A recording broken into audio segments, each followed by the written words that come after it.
The reading of Śrīmad-Bhāgavatam Mahapuran. Thank you, Priti Mataji, Girish Prabhu, for joining. Om Namo Bhagavate Vasudevaya. Om Namo Bhagavate Vasudevaya.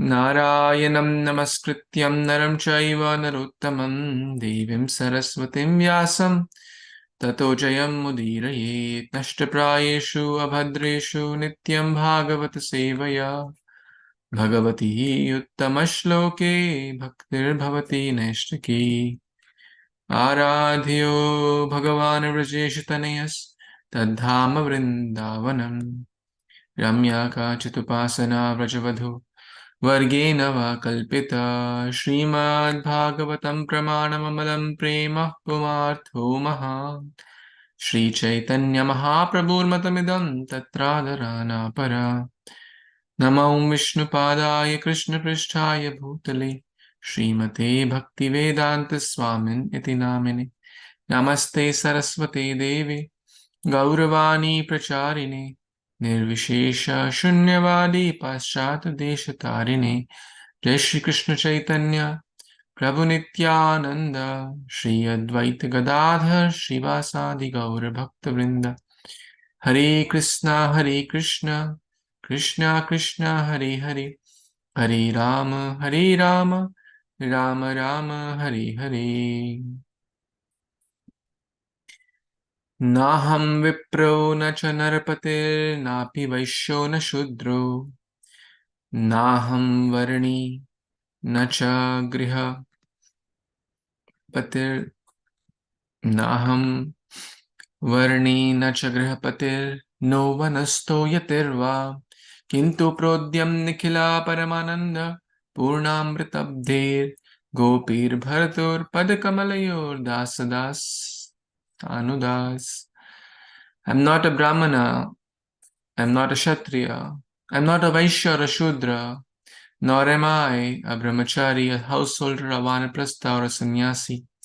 I identify myself only as a servant of the servant of the lotus feet of Śrī Kṛṣṇa, the maintainer of the Gopis. He's like an ocean of nectar, and he's the cause of transcendental bliss. He's always existing with brilliance. Hare Krishna. This prayer is also called Bhuta Shuddhi Mantra, or it purifies our consciousness, existence, because the conditioned nature of the living entity is that we identify ourselves with so many designations: husband, wife, employee, father, mother, Indian, American, black, white, rich, poor, literate, illiterate, doctor, PhD, lawyer, so many designations. But actual designation is Gopir Bharatur Padakamalayur Das Das Das Anudas. So we are reading this beautiful chapter, Canto 10, Chapter 29, entitled Lord Krishna and the Gopis Meet for the Rasa Dance. It's a very esoteric chapter or section of Bhagavatam. But we are going slowly, reading the purports, reading the commentaries of Srila Vishwanath Chakravarti Thakur and other acharyas. And if you join today, we have read till text number 9. The context is, it's the day or the night of Sharad Purnima, the full moon night. Krishna is about 8 years old. It happened almost 1 year after the Govardhan Lila. And it's the beginning of the Kartik month. Sharad Purnima marks the beginning of Kartik month. So it's a very, very special circumstance. Nothing here is material. Everything is transcendental. The stars, the moon, everything, they align. The lotuses, everything aligns for the pleasure of the Lord. Prabhupada writes in the Kṛṣṇa book, the full moon night of the Sharad Purnima is the most beautiful night in the year. Wow. In the Indian city of Agra in the Uttar Pradesh province, there is a great monument called Taj Mahal, which is a tomb made of first-class marble stone. Some of you may have seen. Many foreign people, visitors also who come, they go and see it. but I have not seen it personally, but I don't recall.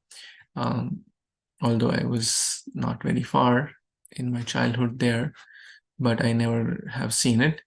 Anyways, that's not the main point. During the night of the full moon of the Sharat season, many foreigners go to see the beautiful reflections of the moon on the tomb on Taj Mahal. This is the full moon night is celebrated even today for its beauty. So in short, very, very beautiful setting. And I'm sure anyone who has seen any full moon night, it's very beautiful. What to speak of Sharat Purnima? So the moon rose in the east, the kumkuma lotuses were nicely blossoming in the night time. These are special lotuses which blossom in the night time. Kṛṣṇa at the Vamsi Vata, under the Vamsi Vata, played the flute, and it attracted everyone's heart. As we discussed, Kṛṣṇa aprihata, right? So devotees are afflicted by this. Non-devotees are afflicted by Maya aprihata. उनकी बुद्धि, उनकी consciousness माया ने अपहरण कर ली है. But for a devotee, their mind, consciousness, intelligence is being stolen by Kṛṣṇa aprihata. Or Prahlad Maharaj also, in the Canto 7, it comes Kṛṣṇa graha. Someone say, oh, Shani graha chal raha hai, Rahu graha chal raha hai, this 7.5 chal raha hai, all that. But devotee is afflicted by Kṛṣṇa graha. In short, Kṛṣṇa consciousness. So they were doing different things. I'm giving a background because I think Preeti Mataji, Girish Prabhu, and Kashish Mataji are online. Thank you, Kashish Mataji. Good to see you as well. And you didn't attend the previous few classes, so I'm giving a little bit more context here so that you are able to catch up, giving a summary, of course, for my own purification as well.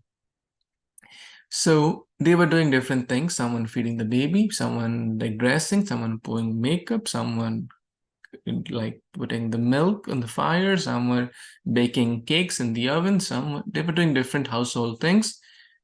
But the moment they heard Kṛṣṇa is calling, they left everything. It is explained in the Bhagavatam, they did not have time. The milk was boiling in the stove. They didn't have time to put it aside or turn off the stove. Right? They didn't have time. Someone feeding the infant baby, a mother, young mother, feeding infant baby. They left the baby right there. Now it may sound, very, like, because we'll think from our logic, anyway, itna bhi kya jaldi hai? Chale jayenge mandir, chale jayenge Kṛṣṇa ke paas. Like, what's the big deal? Okay, we'll go after 5 minutes. But here we are talking about the prema parikashta, the topmost love of the gopis. So we cannot imitate it, but at least we can understand the kind of love they are having. So with that, let's move to text 10.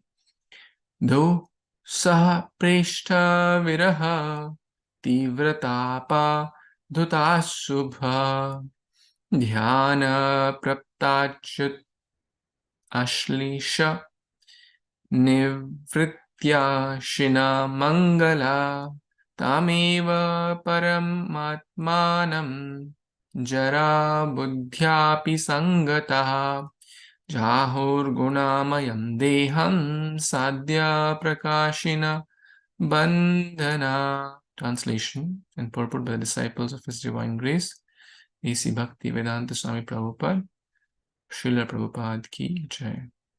I'm just noting this is a fairly long purport. Let's see if we can just focus on this today.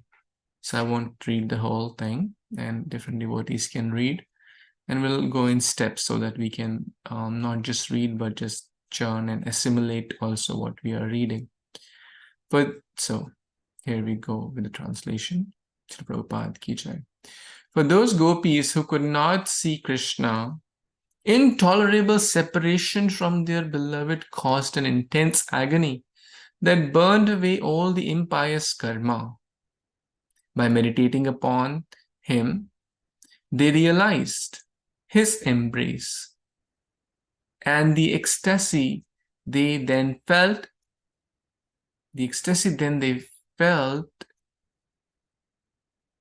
exhausted their material piety. Although Lord Krishna is the super soul, these girls simply thought of him as their male lover and associated with him in that intimate mood. Thus their karmic bondage was nullified and they abandoned their gross material bodies. Hare Krishna. Srila Vishwanath Chakravarti Thakur comments upon this verse as follows. Here Shukdev Goswami speaks in a peculiar way. He presents the intimate object, the gopis attained, as if it were an external idea, thus keeping its true nature secret from outsiders, while at the same time he reveals to the confidential devotees well versed in the scientific conclusions of devotional service the internal meaning that is his real purport. Thus, the outsiders, Shukdev Goswami, say that Krishna gave the gopis liberation, but to the confidential hearers, Shukdev Goswami reveals that when the gopis experience separation from their beloved, there arose in them both immeasurable unhappiness and immeasurable happiness, and they gradually achieved their desired goal. Thus, the verse can be understood as follows. Because of their intolerable separation from their beloved, the gopis felt terrible agony, by which they caused all inauspicious things to tremble.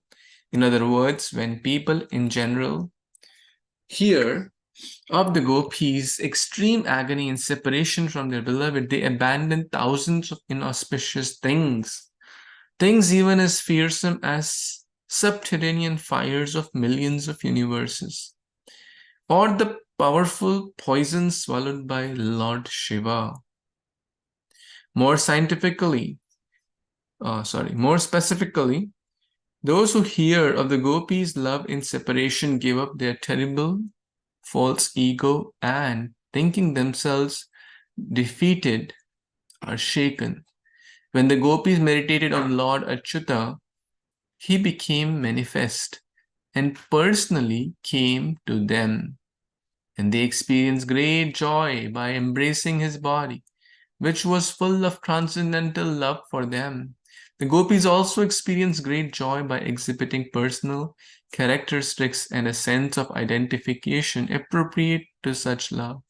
Their joy made all their good fortune, both material and spiritual, seem paltry by comparison. The implication is that when other persons see how happy the gopis became upon embracing Krishna, when he manifested himself directly before them, these other persons feel that thousands of so-called auspicious objects are insignificant by comparison, including all the sense gratificatory pleasures found in the millions of the universes, and even the supersensory pleasure of the spiritual bliss, Brahmananda.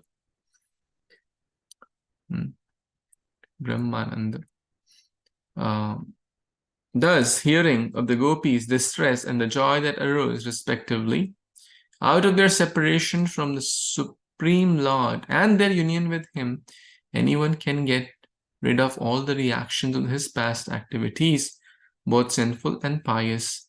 Vaishnavas certainly do not think that sinful and pious reactions can be destroyed only by being lived out, since, after all, neither separation from the Lord nor direct association with him are in the category of karma. This kind of elimination of karmic reactions occurs in the stage of bhajan, for those who have come to the level of anartha nivritti. I know it's a lot to digest and it's a long purport, so we will go in steps rather than trying to read everything and then kind of getting easily lost. Oh, what did I read? Right? It could happen, especially when we read long and complex. It's certainly a little hard to understand, because, especially for myself, because I'm in a nursery grade and trying to understand or read about PhD subject, right, in bhakti. Like, I'm a toddler in bhakti and trying to read about the great stalwart, the most exalted devotees, the Gopis, and their love. So let's see, as we were discussing yesterday, that some of the Gopis were not allowed to go. When the call came, when Kṛṣṇa called, some Gopis, I'm reading the last translation, could not manage to get out of their houses. Why? Because their husband, their father, their brothers, their relatives, it's mentioned they were holding the stick, right? And they did not allow. Now, as a result, the Gopis have two very high emotions. What? One is extreme agony, right? Like, they really, really, really want to go. Their heart is there, their mind is there, their consciousness is there. And they're constantly meditating upon Lord Śrī Caitanya. There is intolerable separation from their beloved, caused intense agony, and they burnt all the impulse. So this is remembrance. This is remembrance, remembering Kṛṣṇa. So Shravanam, Kirtanam, Vishnu, Smaranam, right? We should always remember what others have done for us. In US, there is the day, or the next few days, people celebrate Thanksgiving, right? Thanksgiving. What is Thanksgiving? I mean, there is a long story. Hardly anyone knows about it. Most people in US, they just say, okay, it's a time to eat and exchange some gifts and maybe, eat turkey and whatnot, and be with the family. But the spirit is lost. So for Vaishnavas, every day is Thanksgiving, actually. Of course, we can celebrate even the other days also, but every day is a day to express gratitude. Every day is a day to remember Kṛṣṇa, to express our gratitude, and that's called Kritagya. In Hindi or Sanskrit, gratitude is called Kritagya. Krita means action. Gya means to know. We should know what others have done for us. And I was hearing a class yesterday. There are 3 levels of gratitude. 3 levels of gratitude, or Kritagyata. Number 1 is to recognize. Number 1 is to recognize what someone has done for us. Okay, that's nice that someone recognizes, but that's like a very low level. Number 2, if we recognize, we must remember and do something about it, right? Correct? Let's say Girish Prabhu called me for lunch. He's such a nice devotee. Mataji is expert cook. And I went there, and they gave me wonderful lunch, prasad, and I recognized that, yes, she took pain to make the lunch and, invite me. I am very grateful. I recognize that they did some sacrifice to took their time, energy, resources to do that. That's very nice. I recognize. But just recognizing and saying, okay, Hari Bol, thank you, it's not, it's like level 1. But level 2 is, we must also reciprocate. We must always remember and do something about it as well. Also do something, like either reciprocate by inviting them for lunch, or doing something else, which right. So that's level 2. Remember and do something. But that's also not the deepest. Prabhupada mentions, the senior Vaishnava has mentioned, number 3 is the topmost, to dedicate one's entire life to not just recognize, not just remember, but to live one's entire life to reciprocate with what one has done for us. Like how Srila Prabhupada lived his entire life to please the Guru. All Prabhupada disciples we see, 50 years plus they have been following Krishna consciousness. What are they doing? They are trying to reciprocate. Of course, it is also mentioned in the Bhagavatam that if one thinks that one can reciprocate to Guru, it's like a big joke. It's like a laugh. One is making oneself like a laughing stock, that I have reciprocated with what Guru has done for me. We can never, never, ever reciprocate.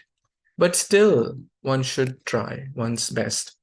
And that's like living one's life. So, kritagya, or gratitude, thanksgiving. The other opposite word is kritagna. Ghana means skill. Ghana. Kritagna.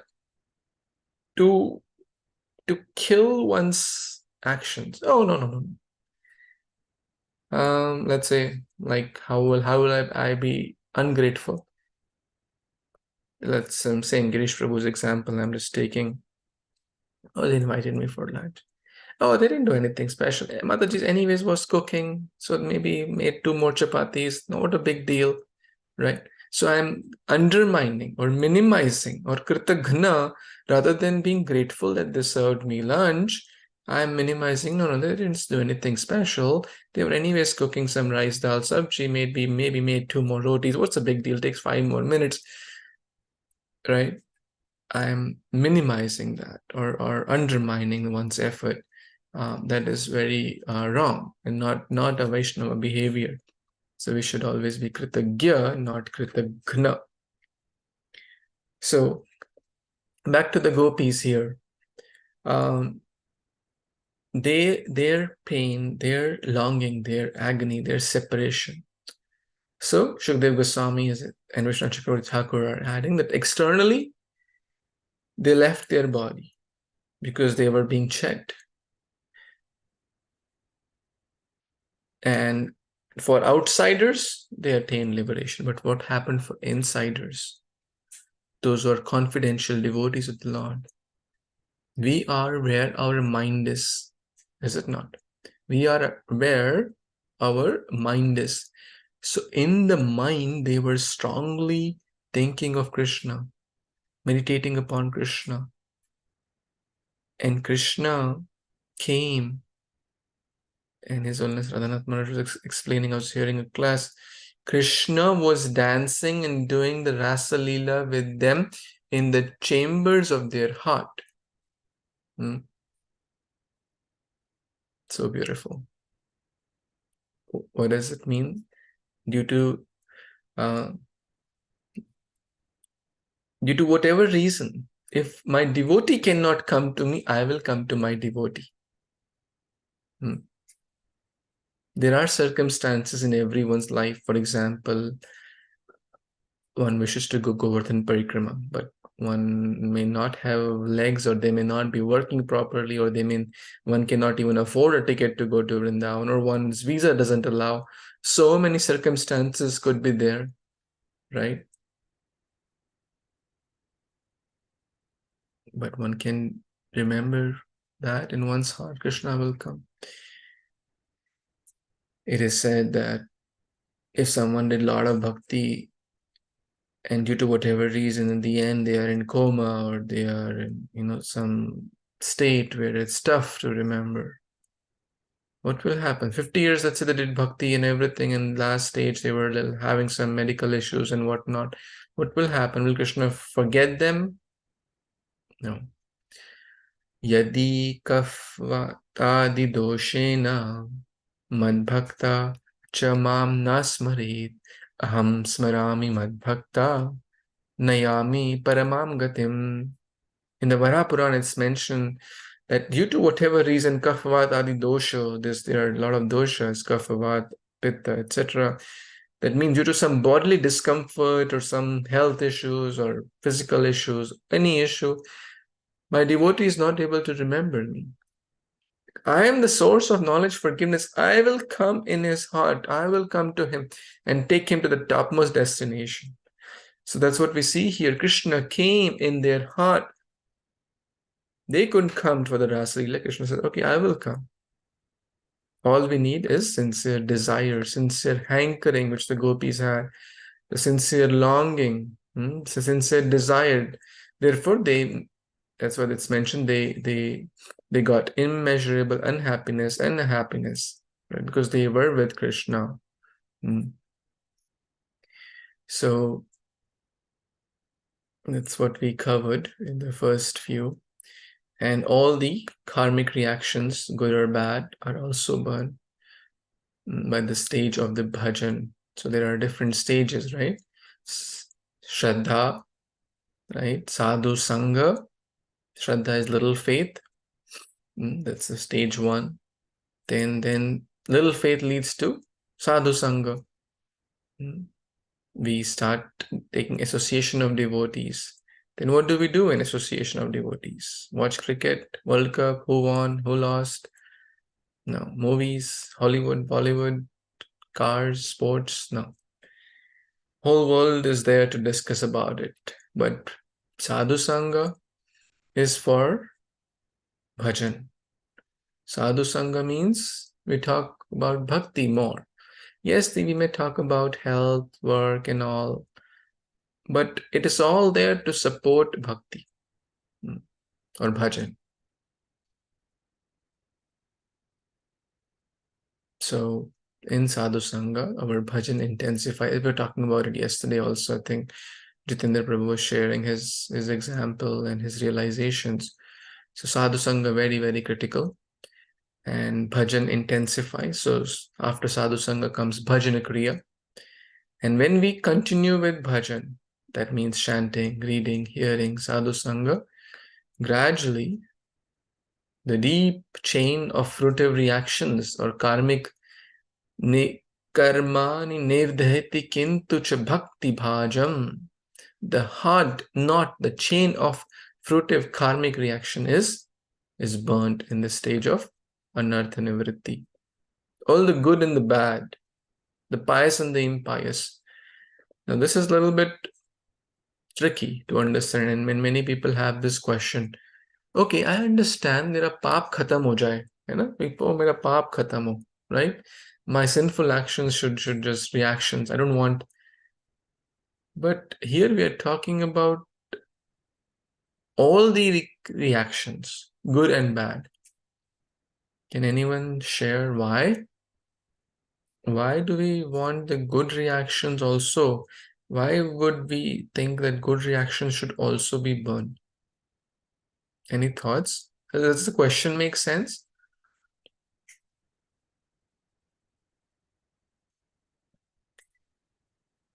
Okay, maybe a simpler question. What do bad reactions will lead to? Bad actions will lead to bad reactions. So what is like bad reaction? Any example? What is bad reaction? A potential bad reaction? Anger. Anger. Okay. I mean, that's like bad action. Let's say we punch someone in the anger, right? So we did some bad action. Now there would be a bad reaction to it, that we may get punched 10 more times, right? So similarly, if we do a bad action, let's say meat eating, there would be a bad reaction to it, right? And what is the potential bad reaction? For meat eating, cheating others, killing others, all these bad actions, looting others, murdering others. What are the bad reactions which are waiting for one? Absence of daya, Prabhuji. Sorry? Absence of daya then. Absence of daya leads to bad actions. Against the four principles of daya. That you're not properly audible, sorry. I'm sorry. I'm sorry. I couldn't hear you. Can you share again? I'm telling you to be against Daya, which is one of the most important four principles. Yes, absolutely. It is against Daya. But my question is, what are the reactions? So if Hare Krishna, Prabhuji. Negative. yes, Kashish Mataji. Prabhu, is it coming back to mother's womb and again suffering and suffering? Yes, coming back to mother's womb and especially Nimna Yonis. Not in a Brahmanika, not in a devotee mother's womb. That's very optimal, right? But not even a human birth. One could go to lower planets, or one will get a very diseased body.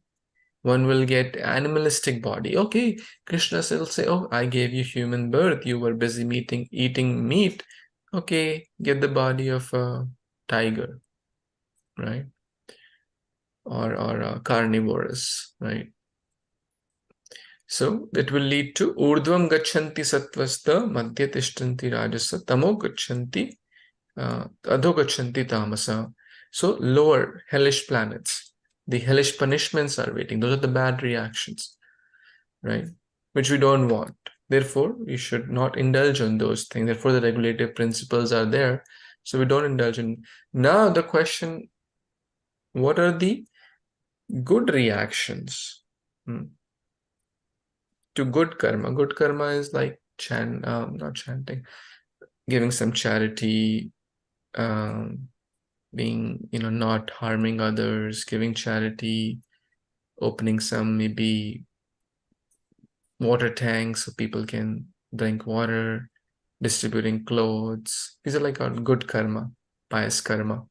There's nothing to do with bhakti, right? If I open a water tank, people will use it. It's nice. I helped to quench someone's thirst. It's nice, but it's not a devotional act. So that's good karma. What will that lead to?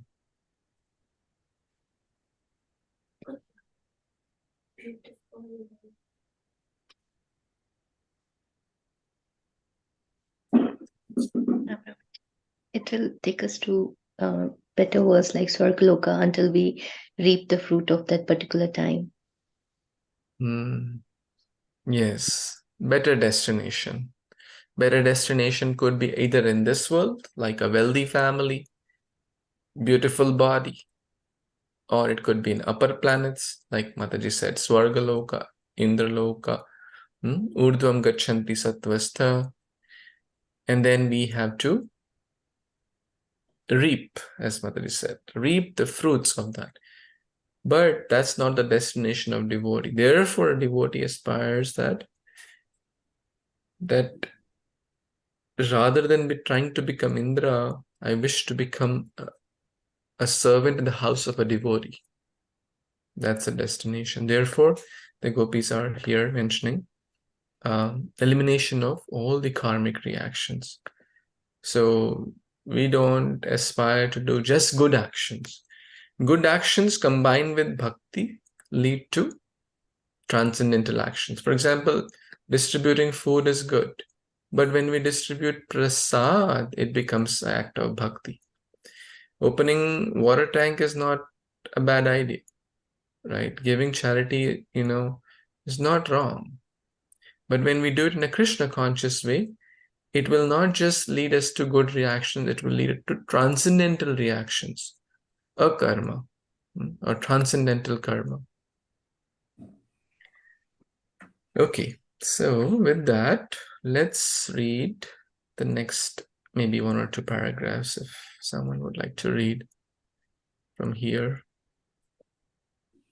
I can read, Prabhuji. Please.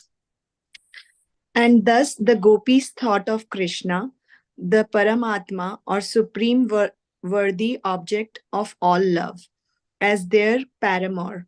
Even though such a concept is ordinarily contemptible, the gopis realized Kṛṣṇa in an even fuller sense than did Rukmani and his other queens, who thought of him most respectfully as their husband. That thinking of the Lord as one's paramour is superior to thinking of him as one's husband is proved by the fact that unbridled pure love is superior to domesticated love. This idea is borne out by the following words of Sri Uddhava, Ya Dushyatajam Swajanam Arya Patham Cha Hitva. These ladies of Vraj abandoned their families and their advanced religious principles, even though to do so is very difficult. In his pastimes on earth, Kṛṣna often turns the most lowly things into the most elevated. As Bhishma stated, Kṛṣna's pastime of acting as Arjuna's chariot driver was even more elevated than the pastimes in which he acted as a mighty king of kings. Vijaya Ratha Kutumba Ata Totre Dhrityahaya Rasmini Ta Triyesh Kasanye. I concentrate upon the chariot driver of Arjuna, who stood with a whip in his right hand and a bridle rope in his left, and who was very careful to protect Arjuna's chariot by all means. Similarly, in the Lord's appearance as Kṛṣna, we see that the normally inferior conjugal rasa becomes better than the normally superior mood of santarasa, as also the attitude of loving a paramour becomes superior to the loving exchange between legitimate spouses and lowly gunja neck laces, red oxidized paste, and peacock feathers become better than the most excellent jeweled ornaments. But it may be objected, it is not fitting for the Supreme Lord to sport with women whose bodies have already been enjoyed by other men. This objection is replied to by the words beginning Jahu. The word deham is used here in the singular form to indicate unity of category, even though the gopis are many. Some authorities say that by the power of yoga maya, these gopis' bodies disappeared in a way no one noticed. But other authorities say that the body referred to in this context is the inferior body composed of the modes of material nature. Thus, by the prominence of the adjective guna mayam, it is understood that before the gopis heard the sound of Krishna's flute, their bodies had been twofold, material and spiritual, and upon hearing the flute, they gave up the material bodies, which their husbands had enjoyed. We may analyze this as follows.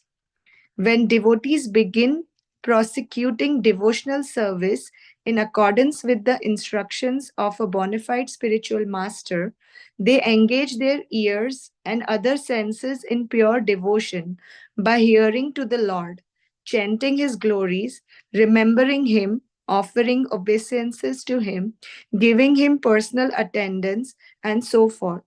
Thus, the devotee make the Lord's transcendental qualities the objects of their senses. As stated by the Lord himself, Nirguno Mad Apasrahe. In this way, the devotees' bodies transcend the material modes. Yet sometimes the devotees may take as their sense objects mundane sound and so on, and that is material. Thus, a devotee's body can have two aspects, transcendental and material. According to one's level of devotional service, to that degree, the transcendental aspects of one's body become prominent and the material aspects diminish. This transformation is described in the following verse from the Bhagavatam. Hare Krishna. I think it's Shall we sum up till here? It's Yeah, a lot.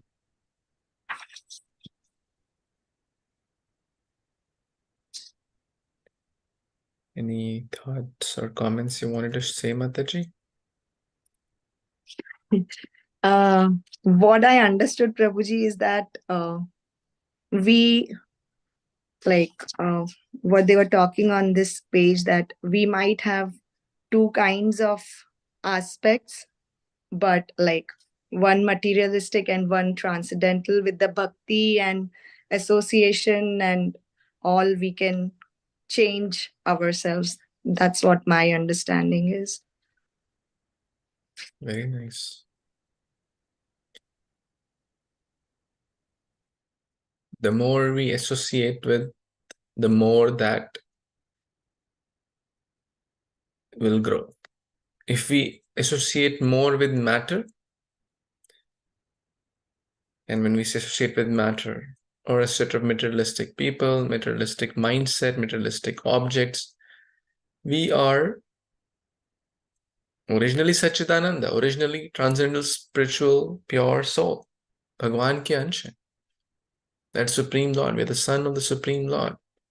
We forget our identity, but associate with matter, and then we think, oh, this is what life is all about. Like the pig is enjoying the stool, and the pig thinks, oh, wow, this is bliss. Is it not? A drunkard is so-called enjoying in the gutter and thinks, oh, wow, this is bliss, heaven. Why? Too much, the thick layer of material consciousness. Why? Too much attachment to material subjects. But one whose that layer is, try bhakti kind of clears cheto darpana marjanam. Bhakti clears that dirt, and we realize our true spiritual consciousness. We are spiritual beings with material bodies. This is our true nature to be. And the more and more we associate with spiritual subjects like Gita, Bhagavatam, reading, hearing, chanting, Sangha, Prasad, Mandir, Darshan, Seva, etc., the more we are Maya going gradually down, spiritual life going, so we are getting more into the spiritual side or true side. And the Gopis, of course, they had the external, the body was just like but internally they were completely spiritual. Why? Because constantly meditating upon Kṛṣṇa. And when Kṛṣṇa called, they gave up their external body, wahin pe reh gaya, but spiritually they are with Kṛṣṇa.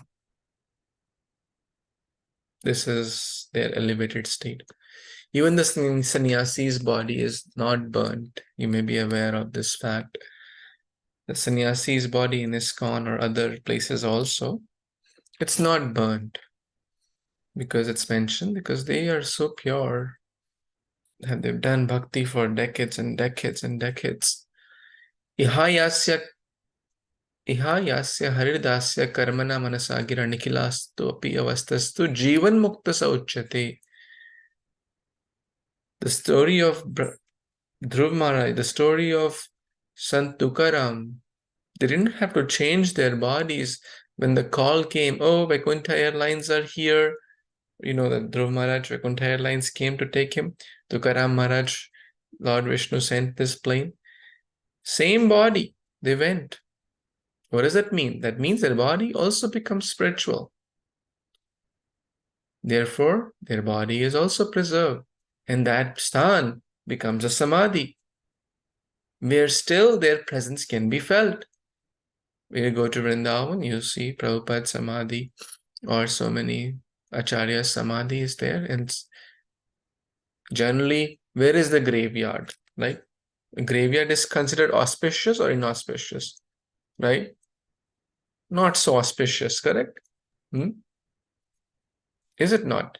We will not want to spend much time. Okay, chalo, let's go to graveyard for an outing, or okay, my wife, my son, daughter, let's go to the graveyard. Anyone plans that? No. And especially for bhakti, oh, we'll go and spend some quality Krishna conscious time there. No, not really, right? But devotees go to Prabhupada Samadhi, they sit there, they chant there, they dance there, they do bhakti, they do circumambulation. It's a tirtha. So what does it mean? That their body also is spiritual. I'm sure many of you have been to ISKCON Vrindavan, seen Prabhupada Samadhi. So that's where his body is there. And his presence can certainly be felt. So there are many, many wonderful samadhis of wonderful saints in our Gaudiya Vaishnava Parampara in the Vrindavan temples. So the point was that their body also is not just matter. But for external people,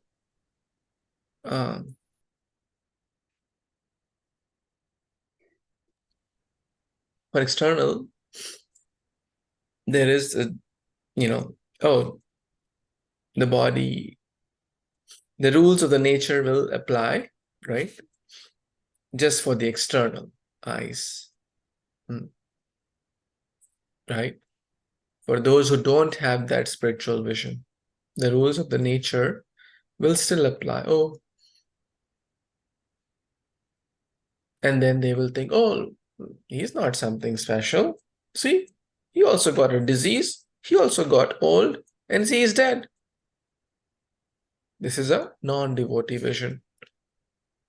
What's the big deal? And therefore, many people even put that vision to Kṛṣṇa also. Avajananti mam muda manushim tanumashritam. Fools deride me, Kṛṣṇa says, when I come in the human form. So also fools deride when Guru comes in the human form and walks with them, talks with them, and they think, oh, it's a cheap person. Okay, he's also eating, I am also eating. He also has 2 legs, I am also having 2 legs. He also speaks English or Hindi, I also speak English or Hindi. We are more or less similar. Maybe he has a little bit more knowledge. No, that's a big aparadh, right? So this is very, very spiritual. So, any thoughts, comments so far? Anyone else has? I know it's a long purport. I don't want to hurry. I don't want to get late like yesterday because we can't rush it in like 5 minutes, the rest of the purport. It will take probably more time. But we can take a few thoughts or comments if anyone has. Hare Krishna, Prabhuji, can I? Yes, Mata, please. Hare Krishna, Prabhuji. Usually we don't like going to the cemetery and all, no? Because it is a contaminated place, our Prabhupada says. But when I went to Dallas, seeing the graveyard of Damodar Krishna Maharaj, and I saw a devotee sitting there doing the japa. So how different it is, no? Because it is this transcendental being, no? The Guru. Yeah, so it is different. So people appreciate when they sit there in that particular place where the Guru's crematory ground is found. Similarly, when I was reading the memoir of during the Vyas Puja of Prabhupada, I came across many such experiences of the Maharaj. So once, one Maharaj explained that they were having prasadam with Prabhupada in the beginning years together. So they were all sitting together having prasadam. And Prabhupada wanted to have something when they were sitting from the... He needed some more prasadam. So the devotee just got up from his plate and wanted to wash his hands and come and serve Prabhupada. Prabhupada said, no need to wash your hands. You're already transcendental. You're a devotee. You need to watch. Just serve me. So it's very different, you see, how the body becomes transcendental when we do this. What Prabhupada had told us, had taught us. Very different. I was amazed reading this, Prabhuji. Oh, thank you. Thank you. Very nice. Thank you for sharing those wonderful snippets. Anyone else has any other thoughts, comments? I know it's a long, detailed purport, which we'll complete tomorrow. Tomorrow, hopefully. Not sure where I'll be tomorrow, but we'll try.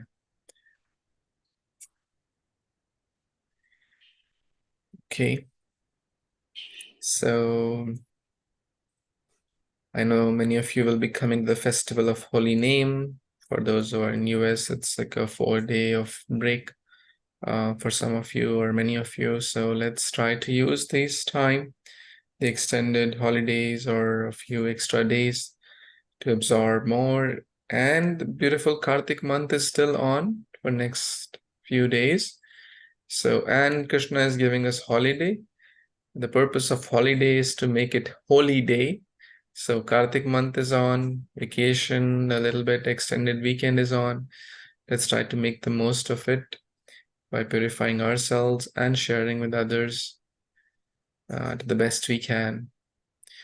Granthraj Śrīmad-Bhāgavatam Purana ki jai, Jagat Guru Śrīla Prabhupada ki jai, Samaveta Gaur Bhakta Vrinda ki jai, Vanchakalpatarubhyascha Kripa Sindhubhya evacha, Tatanam Pavanebhyo Vaishnavebhyo Namo Namah. Thank you so much. Hare Krishna, Jai Śrīla Prabhupada. Hare Krishna, Prabhu. Thank you. Thank you.